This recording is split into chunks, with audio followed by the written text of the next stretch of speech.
अयोध्या येथील श्रीराम मंदिरमधील दानपेटीतील दानचोरी प्रकरणाबाबत महाराष्ट्र प्रदेश काँग्रेस कमिटीच्या सूचनेनुसार कणकवली तालुका काँग्रेस कमिटीच्या वतीने रघुपती राघव राजाराम आंदोलन करण्यात आले। या आंदोलनात काँग्रेसचे पदाधिकारी आणि कार्यकर्ते मोठ्या संख्येने उपस्थित होते।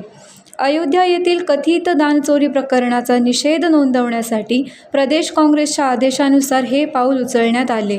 भाजप सरकारचे जे नेमलेले जे कार्यकर्ते आहेत त्यांनी जो करोडो रुपयांचा भ्रष्टाचार केलेला आहे, त्यांनी भ्रष्टाचारात रामाला साक्षात परमपूज्य रामाला सुद्धा सोडलेलं नाही आणि त्यांच्या या निषेधार्थ त्यांना कुठेतरी सद्बुद्धी यायला पाहिजे। म्हणून आम्ही आज काँग्रेसचे कार्यकर्ते गांगो मंदिरमध्ये आज हे रामरक्षा म्हटलेली आहे आणि त्यांना सद्बुद्धी प्राप्त व्हावी यासाठी आम्ही एक ईश्वरचरणी प्रार्थना केलेली आहे। श्री प्रभू रामचंद्र की जय।